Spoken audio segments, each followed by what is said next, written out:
PMC వారు సమర్పిస్తున్నటువంటి గ్రంథాలయ కార్యక్రమంలో మనము స్వామి ముక్తానంద గారిచే రచించబడ్డటువంటి వారి స్వీయ చరిత్ర చిత్ శక్తి విలాసం పవర్ ఆఫ్ కాన్షియస్నెస్లో మనం గ్రంథాలయ కార్యక్రమంలో భాగంగా చెప్పుకుంటున్నాము. సో మీ అందరికీ స్వాగతం, సుస్వాగతం. ప్రపంచంలోని అనేక ఉత్కృష్టమైన గ్రంథాలలో మహోన్నతమైన గ్రంథంగా విరాజిల్లుతున్న అద్భుత గ్రంథం చిత్ శక్తి విలాసం, ప్లే ఆఫ్ కాన్షియస్నెస్ అనే ఆంగ్ల గ్రంథానికి తెలుగు మాతృకగా విరాజిల్లుతోంది ఈ గ్రంథం. ఈ గ్రంథం స్వామి ముక్తానంద ఆత్మకథను తెలియజేయడమే కాకుండా ఆ మహనీయుడు కుండలిని జాగృతం చేసినప్పుడు ఆ కుండలిని జాగరణ వల్ల ఆ పరమేశ్వరి శక్తి ఎలాంటి అనుభవాలను, అనుభూతులను అందించిందో తేటతెల్లం చేస్తుంది.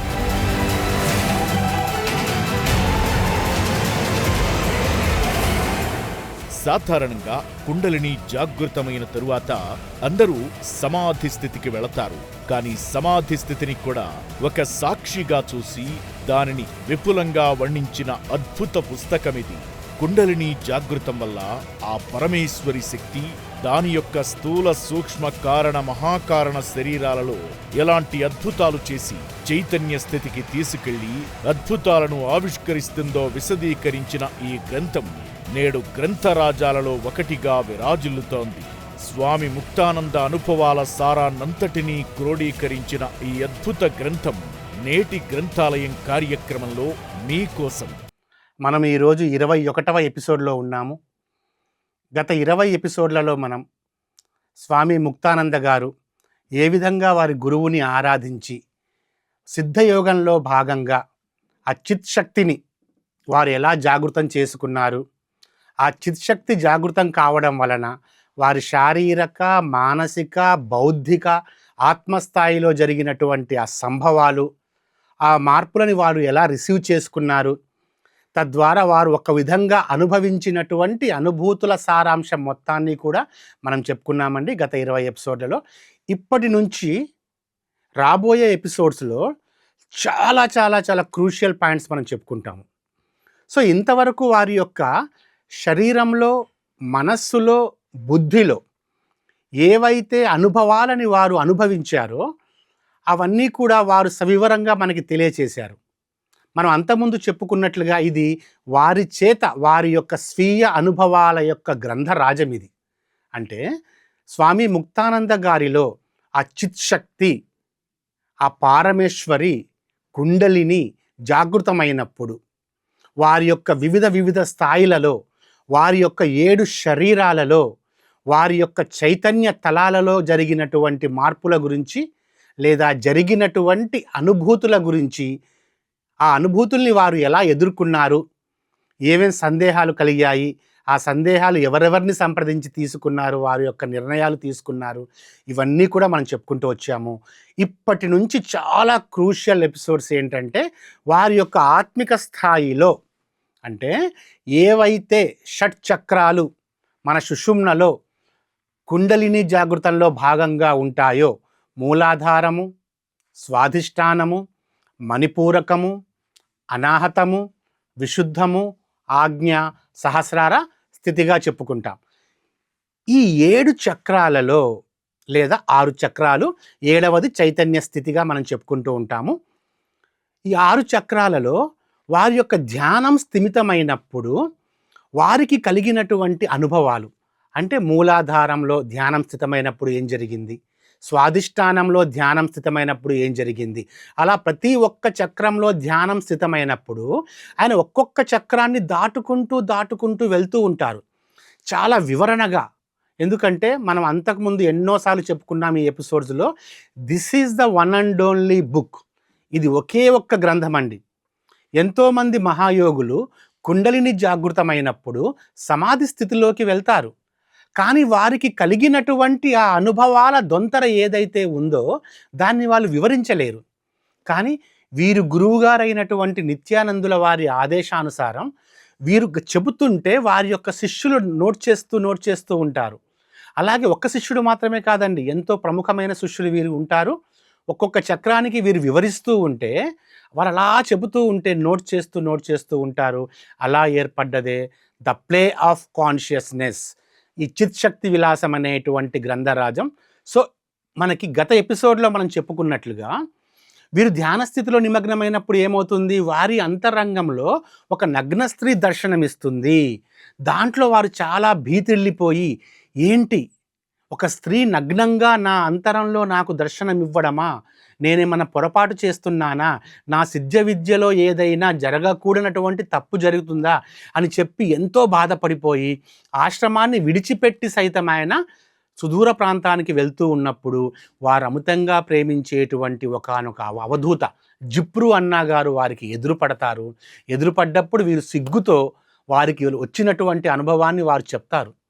చెప్పినప్పుడు జిప్రు అన్నగారు అంటారు, వారు ఒక గొప్ప అవధూత, నాయనా ఇదంతా కూడా చాలా సహజంగా జరుగుతూ ఉంటుంది అని చెప్పి ధ్యానం చేసే ముందు ముక్తానంద గారు ప్రశ్నిస్తారు, ధ్యానం చేసే ముందు కవచం చుట్టూ వేసుకుంటా, నేను ఒక శివ కవచాన్ని నా మనసు చుట్టూ వేసుకొని నేను ధ్యాన స్థితిలో కూర్చుంటాను. అటువంటి స్థానంలోనికి ఒక నగ్న స్త్రీ ఎలా ప్రవేశించింది అన్నటువంటి ప్రశ్న ముక్తానంద గారు జిప్రు అన్న అవధూత గారికి వేసేసినప్పుడు ఆయన గంభీరమైనటువంటి స్వరంతో కొద్దిగా మందహాసం చేసుకుంటూ ఆయన చెప్తారు, చూడండి, నీ అంతరంగంలోకి ధ్యానం యొక్క జ్యోతిర్మయ నగరంలోకి నువ్వు నీ అంతరంగంలో ధ్యానం అనేటువంటి ఒక జ్యోతిర్మయ నగరాన్నే నువ్వు కట్టుకున్నావు కదా, అంతటి జ్యోతిర్మయ నగరంలోనికి, ఆ కాంతి నగరంలోనికి ఎవరు ప్రవేశించగలరు, ఎవరికి ఆ అర్హత ఉంటుంది?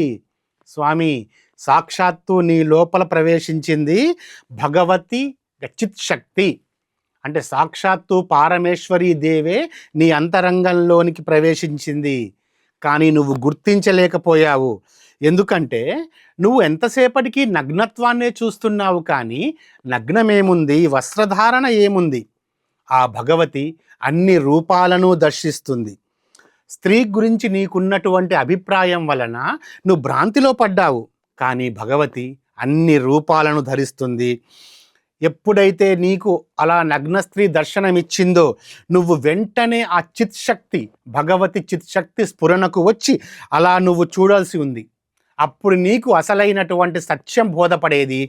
ఎందుకంటే నీ లోపలికి, నీ అంతరంగంలోనికి, ధ్యానమనే నీ జ్యోతిర్మయ నగరంలోనికి ఎవ్వరికీ ప్రవేశము ఉండదు. అవన్నీ కూడా ఆ చిన్మాత రూపాలే. చాలా అద్భుతంగా వర్ణిస్తారండి అక్కడ. అవన్నీ చిన్మాత రూపాలే. నువ్వు నీ హృదయంలో దర్శనమిస్తున్నటువంటి ఆ నగ్న స్త్రీని ఆ పరమ భగవతిగా భావించు. అప్పుడు చూడు నువ్వు ఆ చిత్శక్తి యొక్క చమత్కారము ఎంత అనంతంగా ఉంటుందో. ఆమె ఒక దివ్యమైనటువంటి దేహదారి అవుతుంది. అందుకే అంతరంగంలో రక్తవర్ణం కలిగినటువంటి సూక్ష్మాతి సూక్ష్మమైనటువంటి పరమాణువులు ఎంతో వేగంగా ప్రవహించను గమనిస్తూనే ఉంటావు. వాటిలో అనంత లోకాలు నువ్వు చూస్తావు. అందుకే ఒక్క క్షణంలో అనంతమైన ఆకారాలను చూపించింది ఆ మహామాయ సాక్షాత్తు యోగమాత కుండలిని అని చెప్పి ఏమంటారంటే, అరే స్వామి అంటే ముద్దుగా, ఎందుకంటే వాత్సల్యంతో ఆయన అలా పిలుస్తారు, జరిగిందంతా మంచికే జరిగింది, ముందు జరగబోయేది కూడా మంచిదే. ఎల్లవేళలా కుండలిని యొక్క స్వభావాన్ని, ఆమె యొక్క స్వరూపాన్ని జ్ఞాపకం పెట్టుకో అంటారండి. ఎంత బాగా చెప్తారంటే ఆ స్వభావాన్ని, స్వరూపాన్ని జ్ఞాపకం పెట్టుకో అంటారు. అందుకే మనకి ధ్యానంలో కలిగినటువంటి అనుభవాలు మన గురువుగారు అందరితో పంచుకోమనేది. ఆ అనుభవాలు ఎలాంటివైనా కానివ్వండి, సరి అయినవి సరికానివి అంటూ అనుభవాలకు ఏమీ ఉండవు. అనుభవం ఎప్పుడు అనుభవమే. అందుకే స్వామి ముక్తానంద గారికి వచ్చినటువంటి ఆ విచిత్రమైనటువంటి అనుభవం వల్ల ఆయన తత్తరపాటుకు గురైతే జిప్రు అన్నా గారు చెప్తారు. అందుకే ఇంకొక మాట చెప్తారు ఆయన, అద్భుతమైన మాట. సాధకులందరూ కూడా సిద్ధ మార్గంలో, ధ్యాన మార్గంలో ప్రయాణిస్తున్నటువంటి సాధకులందరూ కూడా గుర్తుంచుకోవలసినటువంటి ముఖ్యమైనటువంటి విషయం ఏంటంటే, ఆ చిత్శక్తి ప్రేరితమైనటువంటి జ్యోతిలో అప్పుడప్పుడు కనిపించే దృశ్యాలు పెద్దవి, చిన్నవి, మంచివి, చెడ్డవి, స్వీకరించగలిగినవి, వదిలివేయాల్సినవి, చూడదగినవి, చూడదగనివి, శుభప్రదమైనవి, అశుభప్రదమైనవి, అవి ఏవైనా కానివ్వండి, అవి పూర్తిగా చిత్శక్తి యొక్క స్వరూపాలే. చిత్శక్తి తప్ప అన్యులెవ్వరూ అక్కడ ఏమీ చేయజాలరు.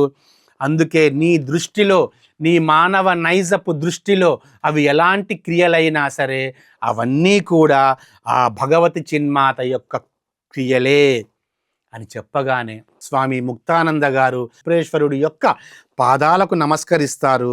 నమస్కరించి ఎంత బాగా చెప్పారు మీరు యథార్థాన్ని అని చెప్పి ఆయన్ని ఆలింగనం చేసుకుంటారు. ఆయన కూడా తన వడిలో కూర్చోబెట్టుకుని అంటారు, నీ కీర్తిలత ఆకాశాన్ని అంటుతుంది అంటారు. ఆయన చెప్పిన మాట నిజమైపోయింది. ఒక అద్భుతమైనటువంటి గ్రంథరాజాన్ని ఈ ప్రపంచానికి అందించారు స్వామి ముక్తానంద గారు. అందుకే అంటారు, ఆ చిన్మాత నిన్ను ఎంచుకుంది, నీ పని పరిపూర్ణమవుతుంది, నీ భవిష్యత్తు ఉజ్వలంగా ఉంటుంది అని చెప్పి ఆయన దీవిస్తారు. స్వామి ముక్తానంద గారు ఆ అనుభవాన్ని దృష్టిలో పెట్టుకొని మనందరికీ చెప్తున్నారండి. ఒక మంచి మాట చెప్తున్నారు. ఏంటంటే, అన్నా చెప్పినది మీరందరూ కూడా గుర్తుంచుకోవలసినటువంటి విషయం. లోపల హృదయంలోనికి, ఆ సూక్ష్మ స్థానములోనికి అంత పెద్ద స్త్రీ విగ్రహం ఎక్కడి నుంచి ప్రవేశించింది?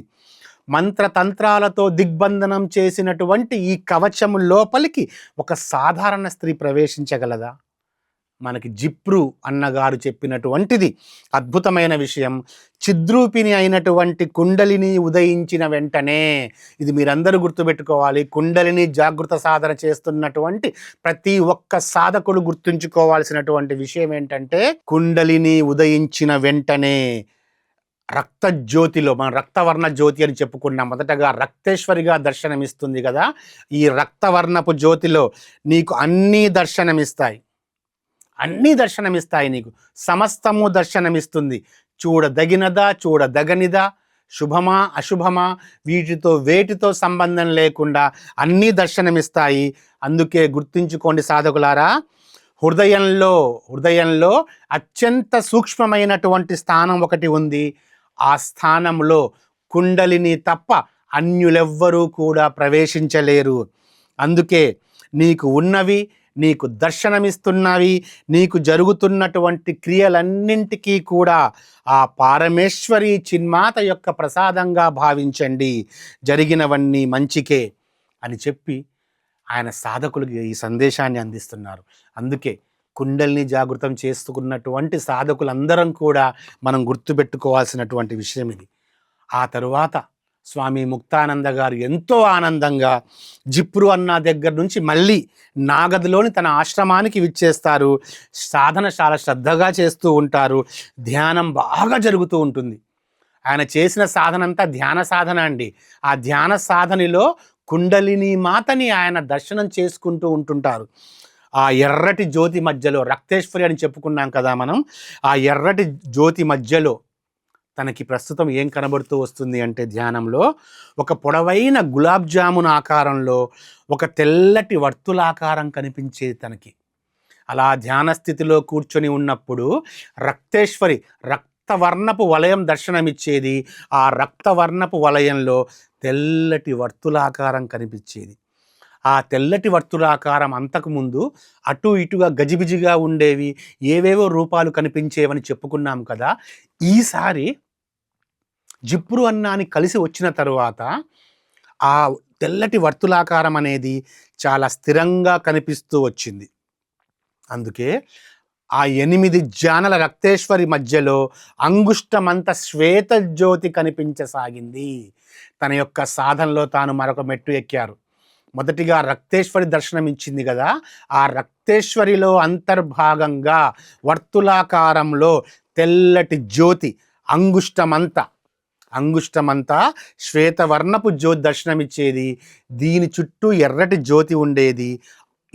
ఈ శ్వేతవర్ణపు జ్యోతి కనిపిస్తున్నప్పటి నుంచి స్వామి ముక్తానంద గారిలో ధ్యానం యొక్క రుచి ఎక్కువ అవుకుంటూ వచ్చింది.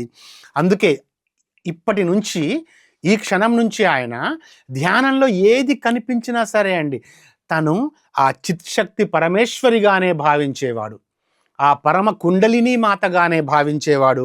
మనస్సులోనే ఆమెకి నమస్కారం చేసేవారు. ఇప్పుడు ఆనందం ఇంకా ఇంకా ఎక్కువ అవుకుంటూ వచ్చింది.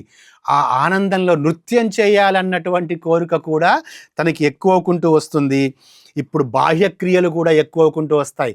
తన ప్రమేయం లేకుండానే భౌతిక శరీరంలో కొన్ని హఠయోగ ఆసనాలు, ఆయన అంతకుముందు ఎప్పుడు చేయనివి, తనకి తెలియనటువంటి కొన్ని ఆసనాలు కూడా స్థూల శరీరంలో కనిపించేవి.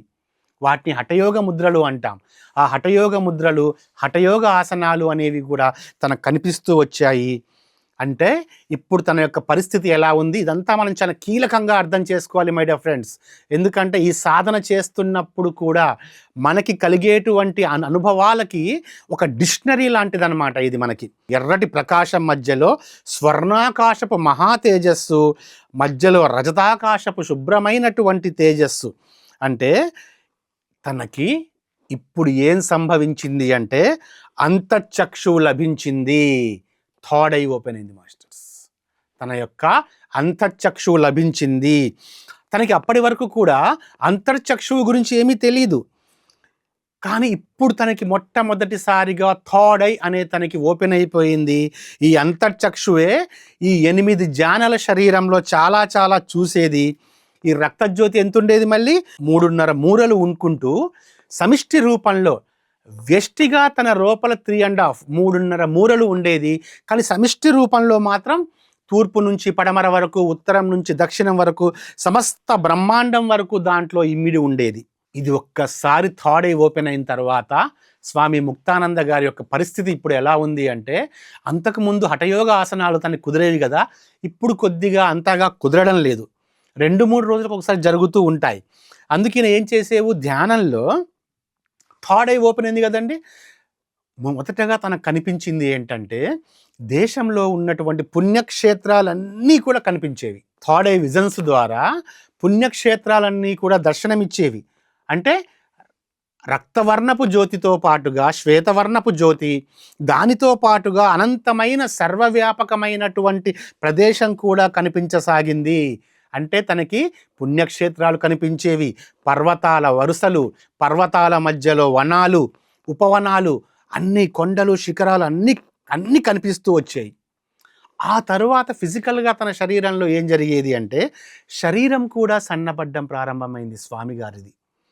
శరీరం సన్నబడ్డం ప్రారంభమైనా కూడా స్ట్రెంగ్త్ మాత్రం ఎక్కువగానే ఉండేది. అంటే వీక్నెస్ అనేది బాడీ వీక్ అయ్యేది, లీన్గా అయ్యేది అంతే తప్ప స్ట్రెంగ్త్ మాత్రం తగ్గకపోయేది. అలాగే శరీరం కూడా పరిశుభ్రం కావడం ప్రారంభమైంది. కానీ జరుగుతున్నప్పుడు ఏం జరిగేది, కొద్దిగా జ్వరం వచ్చేది, తగ్గిపోయేది, జలుబు కూడా వచ్చేది, తగ్గిపోయేది. సో ఎలాంటి ఈ కాలంలో ఎలాంటి వ్యాధి తనకి వచ్చినా సరే వెంటనే తగ్గిపోయేది. అంటే ఇంటర్నల్ బాడీ క్లీనింగ్ అనేది తన లోపల ప్రారంభమైనది. బాడీ టోటల్ క్లీనింగ్ అనమాట. అందుకే వేదాంతంలో స్వామి గారు ఇక్కడ ఏం చెప్తారంటే, ఇవన్నీ కూడా మనకు కూడా వస్తాయండి, ప్రతి ఒక్క సాధకుడికి కూడా జరిగేటువంటి క్రియలే. అందుకే ఇది చాలా జాగ్రత్తగా మనం అవగాహన చేసుకోవాలి, అర్థం చేసుకోవాలి. ఈ రక్తవర్ణ జ్యోతి స్వరూపం అంటే మన స్థూల శరీరం అని చెప్పుకుంటూ ఉంటాం చూసారా, ఆ స్థూల శరీరమే రక్తవర్ణ జ్యోతి స్వరూపంలో కనబడుతూ ఉంటుంది. సో అలా ఈ విధంగా వారు ధ్యానంలో ఈ రక్తవర్ణ జ్యోతిలోనే ఉంటూ, ఆ జ్యోతికి ఎలా ఉండేవారంటే సాక్షిగా ఉండేవారు. అలా సాక్షిగా ఉంటూ ఆ పరిశుభ్రమైనటువంటి పరమాత్మ తత్వాన్ని ధ్యానించేవారు.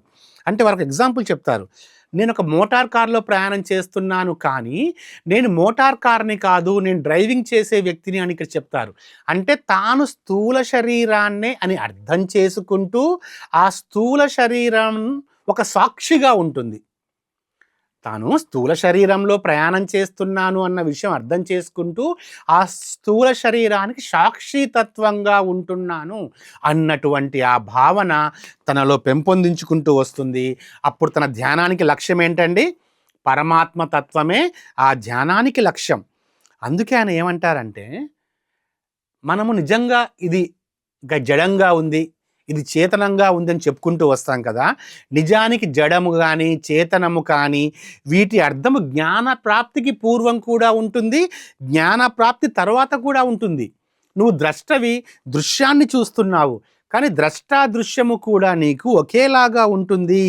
స్థూలంలో ఉంటూ, అంటే ఈ స్థూల శరీరంలో ఉంటూ స్థూలంలో మిళితమైనటువంటి ఆ ద్రష్టా పురుషుడు, అతన్ని మనం ఏమంటాం?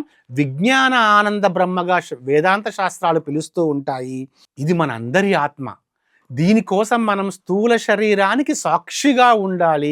స్థూల శరీరమే సాక్షిగా ఉంటుంది. ఇది ధ్యానంలో ఆయనకి లభించినటువంటి ఒక క్రియాశీలకమైనటువంటి ఒక ముందడుగు. ఇంతవరకు కూడా చాలా జరుగుతూ వచ్చాయి, కానీ ఇప్పుడు కూడా ఇంకా మరికొద్దిగా తనకి జరుగుతూ ఉంటాయి. ఆ తర్వాత ఏమైంది అంటే, ఈ కుండలిని శక్తి అండి, ఇక్కడ మనం అర్థం చేసుకోవాల్సినటువంటి సారాంశం ఏంటంటే, ఈ 21st ఎపిసోడ్ ఇది మనం చెప్పుకున్నాం కదా ఈరోజు. మనం అర్థం చేసుకోవాల్సింది ఏంటంటే, కుండలిని సాధనలో రక్తేశ్వరిలో కనబడుతున్నటువంటి ప్రతి రూపము కూడా ఆ కుండలిని మాత యొక్క స్వరూపమే. కుండలిని మాతకు ప్రసాదంగానే భావించాలి. ఆ తరువాత ఒక్కవేళ గనక ఏదైనా చిన్న వ్యాధులు గనక వస్తూ ఉంటే అవన్నీ సహజంగానే వస్తూ ఉంటాయి, మళ్ళీ వెళ్ళిపోతూ ఉంటాయి. అక్కడ మనకు గమనించాల్సింది ఏంటి? సాక్షితత్వం అనేది మనం గమనించాలి.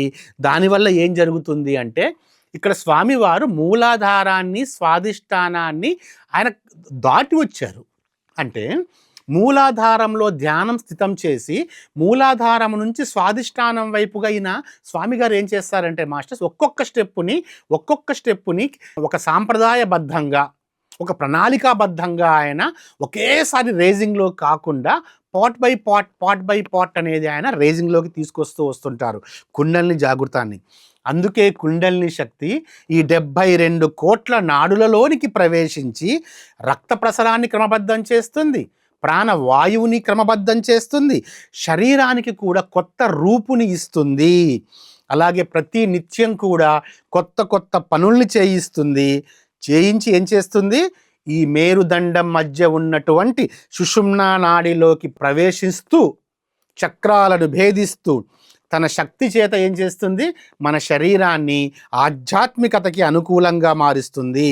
అందుకోసమే సిద్ధ విద్యను అభ్యసిస్తున్నటువంటి సాధకులందరికీ స్వామి ముక్తానంద గారు చెప్తున్నటువంటి సందేశం ఏంటంటే, ఈ పరాశక్తి అనేది మీ ఆధ్యాత్మిక జీవితాన్నే కాదు, మీ లౌకిక జీవితాన్ని కూడా తీర్చిదిద్దుతుంది, మీ యొక్క కుటుంబ సభ్యుల జీవితాన్ని కూడా తీర్చిదిద్దుతుంది. మీకు ఈ జీవితంలో మీరు ఏదైతే భౌతికపరమైనది అనుకుంటున్నారో, మీ భౌతికపరమైన జీవితంలో మీకు అవసరమైనటువంటి వస్తుజాలాన్ని అన్నింటినీ సమకూరుస్తుంది, దాన్ని రక్షిస్తుంది. మీరు ఎలాంటి పని చేయవలసి ఉన్నా సరే, మీ కార్యాలయంలో కానీ, మీరు వ్యాపారంలో కానీ, దానికి సంబంధించినటువంటి పరిజ్ఞానాన్ని కూడా, అది సాంకేతిక పరిజ్ఞానం అయినా సరే, దాన్ని కూడా మీకు అందిస్తుంది. అందుకే చాలామంది ఇది సంసారము, ఇది పారమార్థం అని చెప్పి వేరుగా చూస్తారు, కానీ రెండు ఒక్కటే. ఈ ప్రపంచం అనేది చిద్విలాసము, చిన్మయము, చిత్శక్తి కూడా భిన్నమైనది కాదు. అందుకే అనాది కాలం నుంచి ఈ చిన్మాత కొత్త రూపాలు ధరిస్తూ ఉంటుంది. అందుకే ఈ ప్రపంచం సమస్తం కూడా చిదంబ ప్రపంచమే, చిదంబ స్వరూపమే. అంటే కుండలిని మాత జాగృతమైనప్పుడు ఆధ్యాత్మికతే కాదు, మీ భౌతికమైనటువంటి జీవితం కూడా అద్భుతంగా ఉంటుంది. జడము శూన్యము అనే భావాలు ఉండవు, పరిమితము అపరిమితం అనే భావాలు ఉండవు, నశ్వరము శాశ్వతము అనేటువంటి భావాలు కూడా ఉండవు. సంపూర్ణ జ్ఞానం కలిగేంత వరకు మీకు ఇది అందిస్తుంది అని చెప్పి మనకి స్వామి ముక్తానంద గారు ఈ చిత్ శక్తి విలాసం అనేటువంటి ఈ గ్రంథంలో ఈ 21వ ఎపిసోడ్ ద్వారా మనకు కనుక్కొని చెప్పారు. ఆ తరువాత ఏమవుతుంది అంటే, తన యొక్క రక్తేశ్వరిలో భాగంగా ఉన్నటువంటి తెల్లటి వలయం అని చెప్పుకున్నాం కదా మనం, ఆ తెల్లటి కాంతి వలయానికి సంబంధించినటువంటి ఎక్స్పీరియన్సెస్ ఆయనకి కలుగుతూ ఉంటాయి. అంటే స్వాధిష్టానానికి సంబంధించినవి, అవి కూడా మనం ఇప్పుడు తెలుసుకుంటాము నెక్స్ట్ ఎపిసోడ్లో. సో మీ అందరికీ మరొక్కసారి కృతజ్ఞతలు తెలియజేసుకుంటున్నాను. గ్రంథాలయం కార్యక్రమంలో భాగంగా స్వామి ముక్తానంద గారిచే రచించబడ్డటువంటి స్వగ్రంథమైనటువంటి చిత్శక్తి విలాసాన్ని మీరు వీక్షిస్తున్నందుకు, సో అలాగే ఈ కార్యక్రమాన్ని ప్రసారం చేస్తున్నటువంటి పిఎంసి వారికి కూడా వేల ధన్యవాదాలు తెలియజేసుకుంటున్నాను. మళ్ళీ నెక్స్ట్ ఎపిసోడ్లో మనం కలుద్దాము. శ్వేతేశ్వరి గురించి మనం తెలుసుకుందాము. Thank you very much.